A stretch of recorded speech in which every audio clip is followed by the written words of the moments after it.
Assalamualaikum everyone. So we are back again with another conversation from the Solutions Cast. What we're aiming to do is to break down what our methodologies are and the way we work and why we do what we do in a very conversational, dialogue, so that you can actually be a part of how we work and how we converse.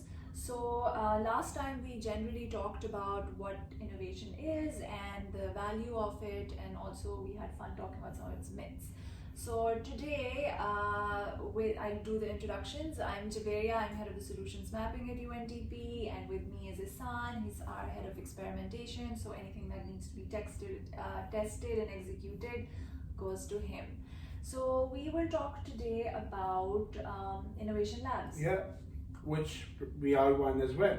Absolutely. So how can we define these labs, and how can we put a boundary around them, around this concept of labs? Okay. What do you think? So, lab technically is a place where you test things, you come together, you collaborate. There is a process of methodologically, sorry for that, you think of, okay, how do we execute something, or even before that, how do we explore, how do we even get to that problem, how do we define that problem? So a lot of concepts of systems thinking, design thinking, which we will be explaining further in our forthcoming episodes, but a lot of those are implemented in these spaces. So I see innovation labs as these platforms where humans with certain skill set come together and collaborate to explore a problem, to define a problem, to test a problem, but then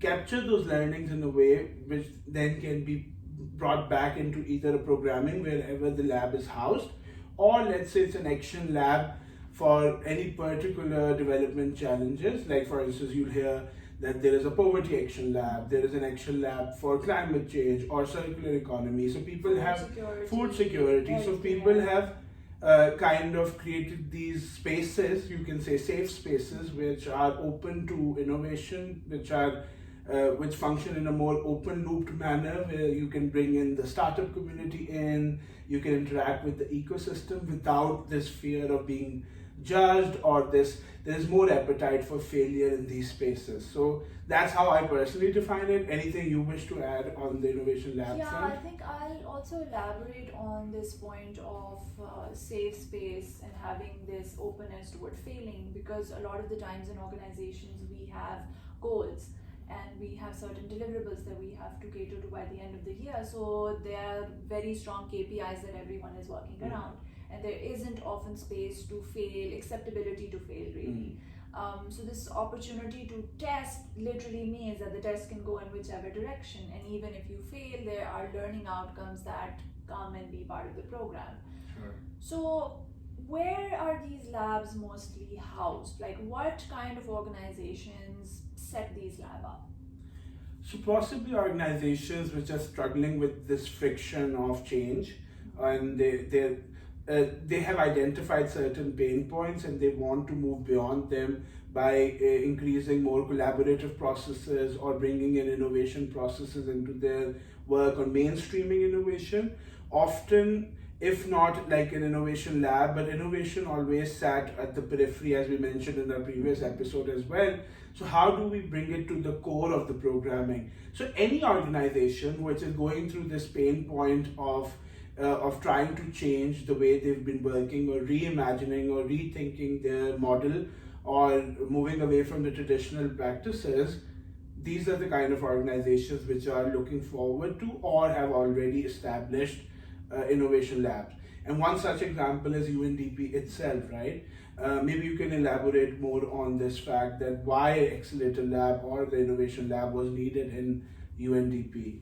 So I mean, remember we were also talking when we early on joined that UNDP and other development organizations have been open to hiring consultants. They'll get an individual on board, and through that consultant they will try to solve this pain point that you talked about, whether it's a friction or a space of saturation or whatever.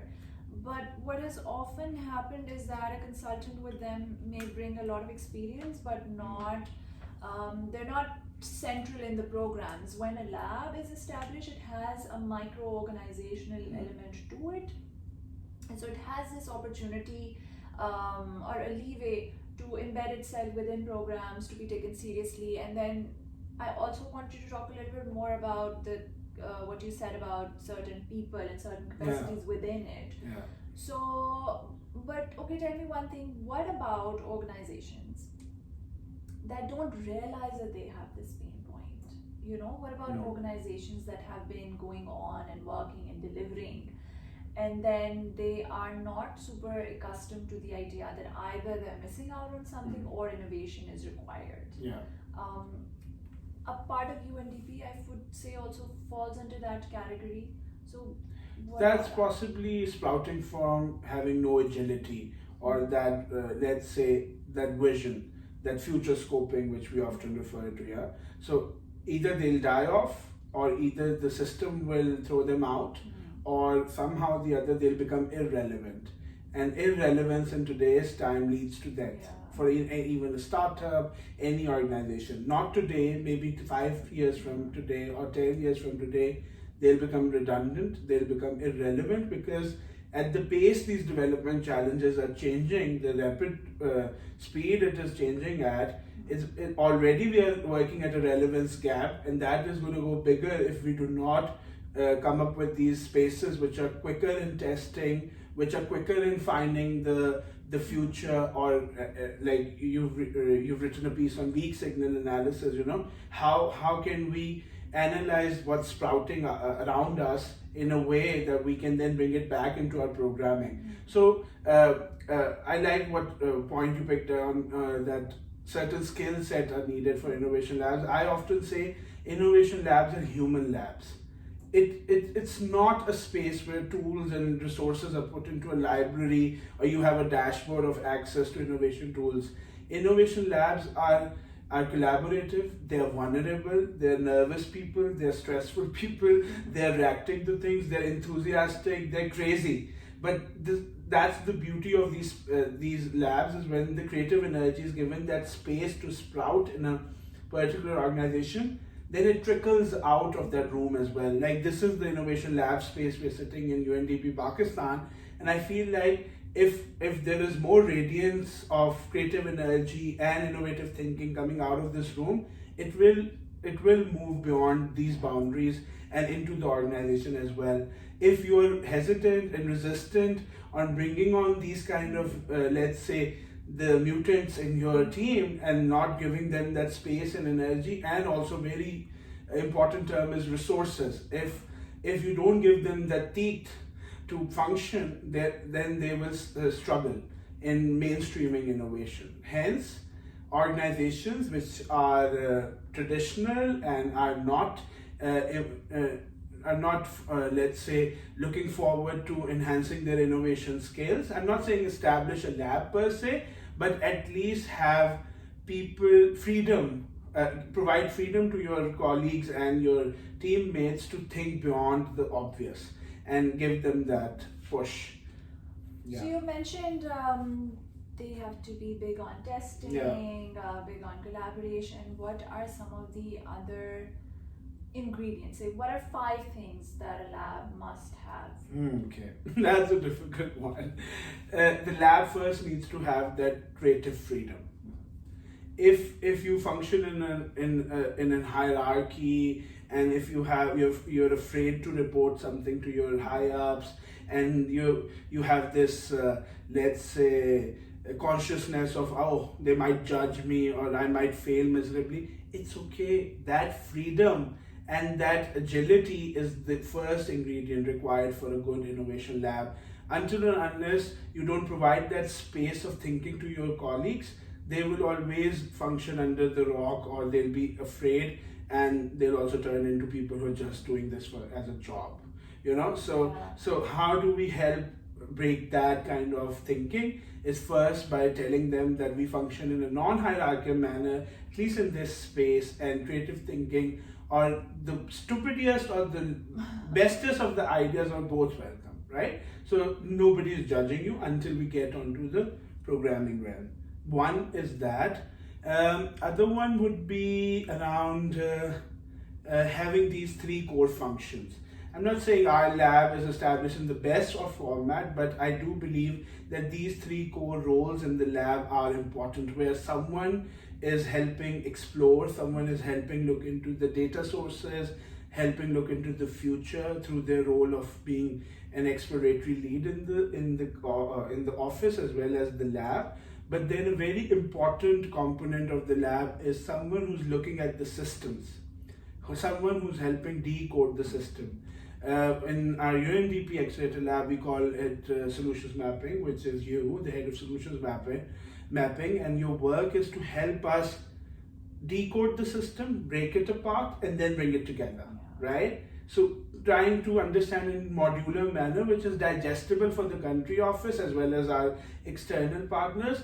And then for myself, whose role is to experiment, is to help put these things into the doing bit, help test them quickly, and then bring the learnings back. But here again, we are going to repeat ourselves, which we said in our previous episode as well, that while you're doing this, be careful on what is a fast value and the long value. Often, like, I can create a wonderful, let's say, AI-based, artificial intelligence-based experiment and get kudos from all the world around in the digital space.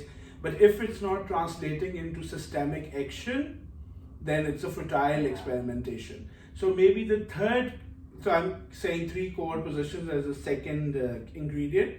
The third ingredient for me is, and I'm cooking these up, so I haven't thought of them completely. No. So the third one for me is that this, sprouting from my previous comment, has to have that systemic lens. If the innovation lab, sorry, a pen fell.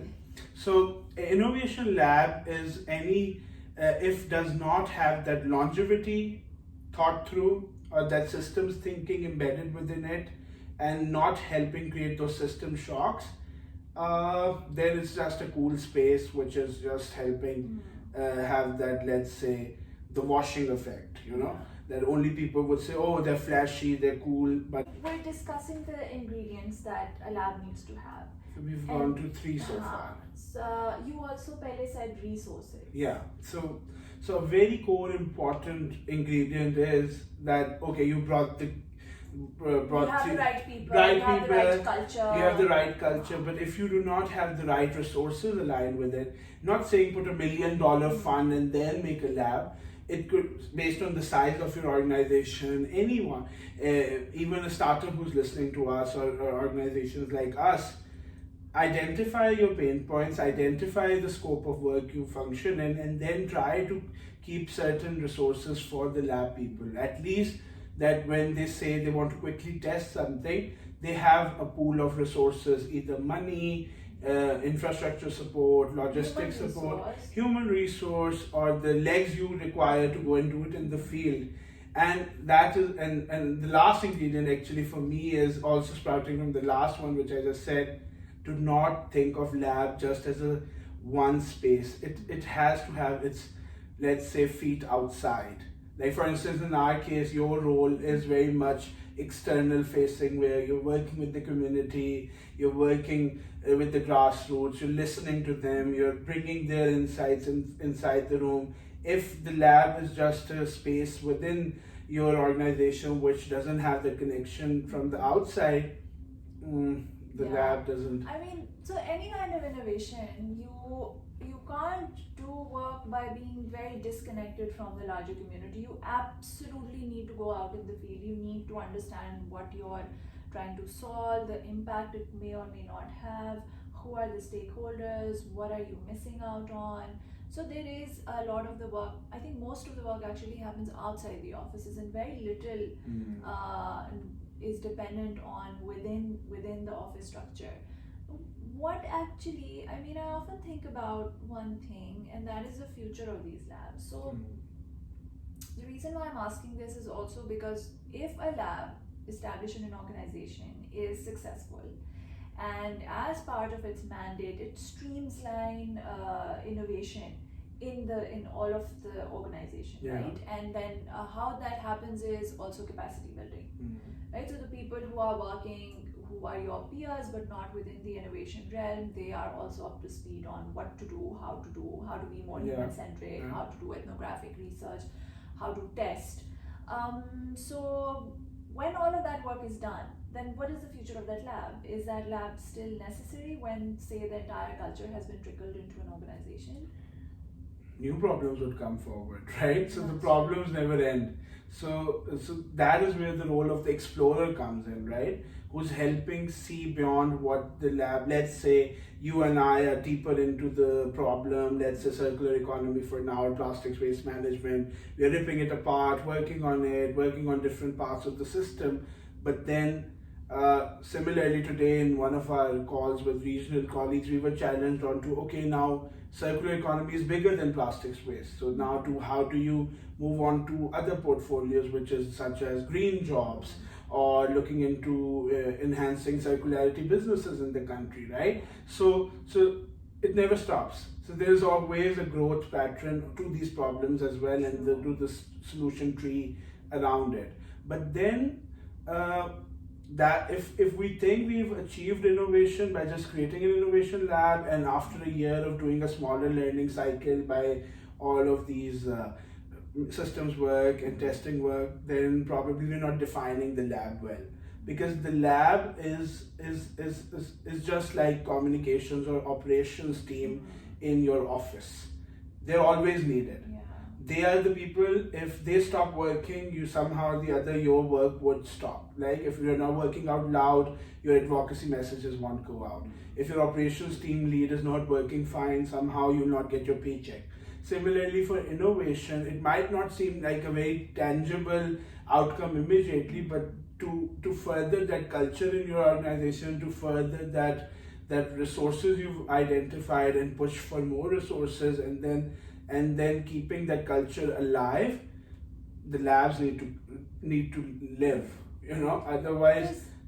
Yeah, What go ahead. also happens is that complacency kicks in, right? Yeah. So you may learn new skills, your peers may learn to be extremely agile, and but like you said, not just new problems come, but new technology comes in, new kind of restraints come in. Yeah.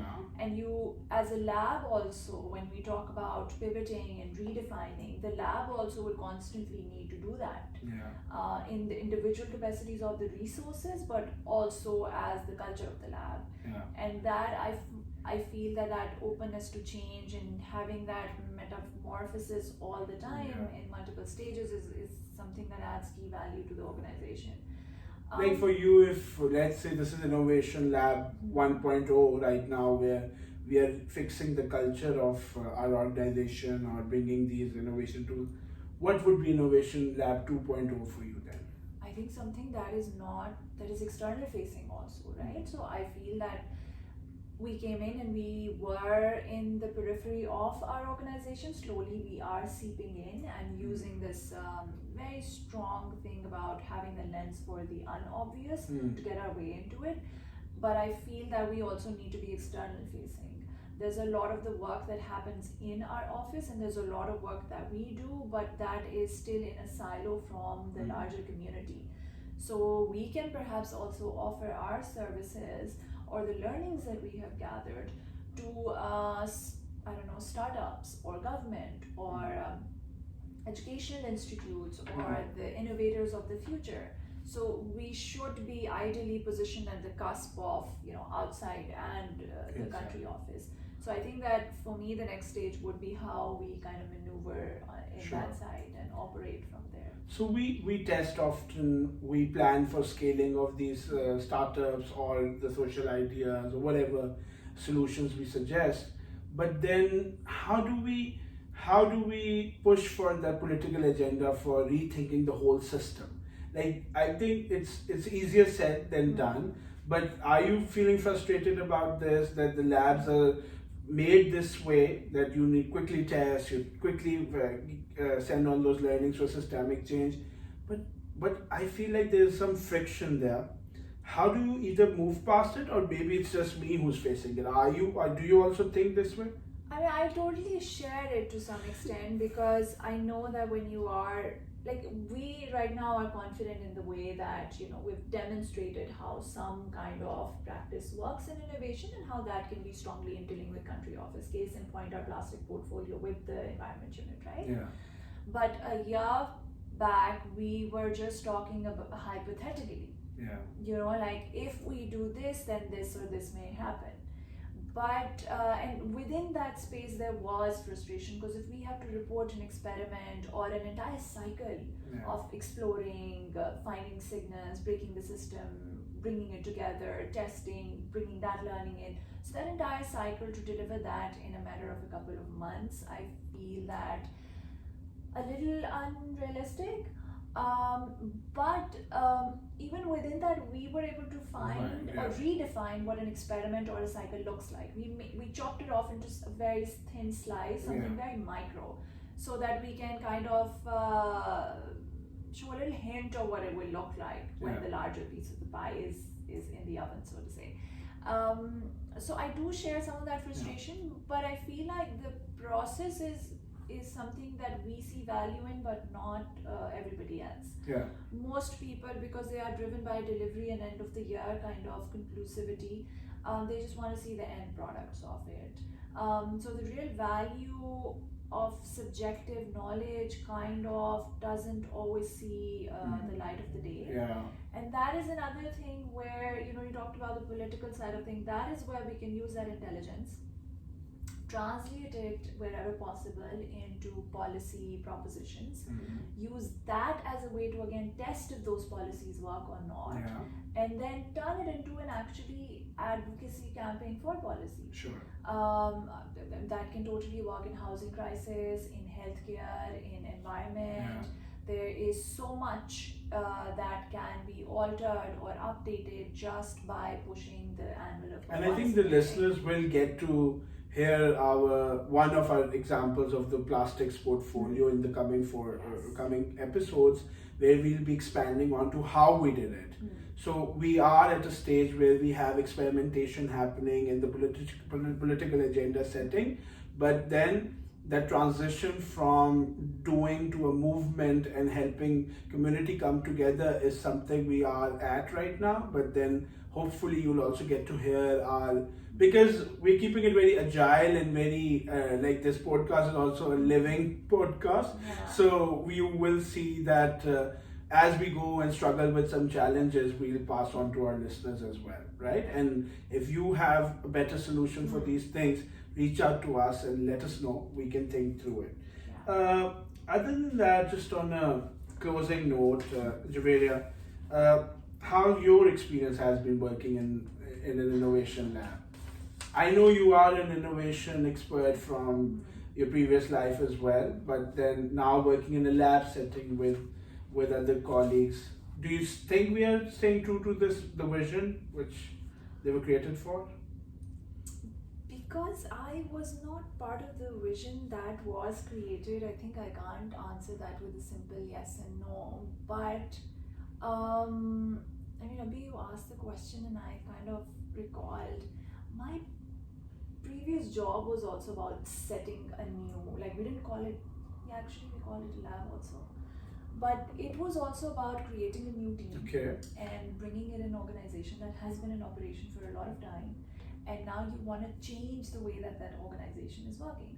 So you bring in a team of people with diverse skill sets and exactly all the ingredients that you said. This safe space to voice your ideas, to be silly, to experiment, to test, to fail, and then have a little bit of resources at the backing to support that.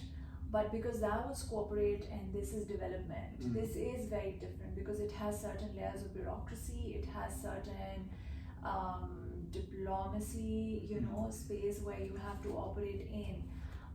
I mean, I was the happiest to find out that I will actually, after years of pushing for it, I will actually be working in a space where I could kind of marry design and policy.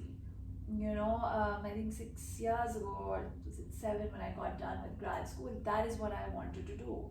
So I've been very excited about this. Of course, everyday challenges are different and you know them more than me because you're the person who's driving our procurement and admin and all of those kind of boring but extremely crucial things. Yeah. So I kind of want to throw this question back at you.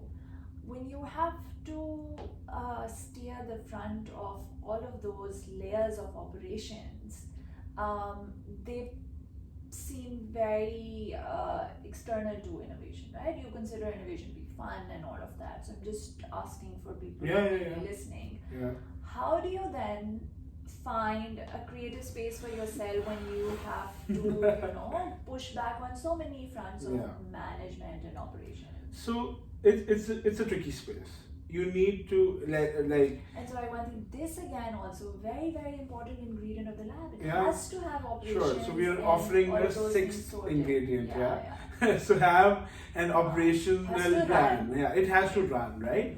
So maybe adding on to that question bit of yours, if any graduates are listening to us or people who wish to set up a lab, few of the skill set within the diversity of within the lab, do not just bring all design people. Like it's good, they'll add value or add value to each other's work, but then the lab has multitude of functions, right? From entrepreneurial energy to operational energy to someone who is fun to work around, right? So try to find these mixture of skill set. We'll also throw a resource for you guys to look into of how, especially for the graduates, that what kind of skills they can build upon if they in the future want to work with innovation labs, from problem solving to prototyping to working in a startup. So a lot of those kind of skill sets can be found in that document. We put it in the chat.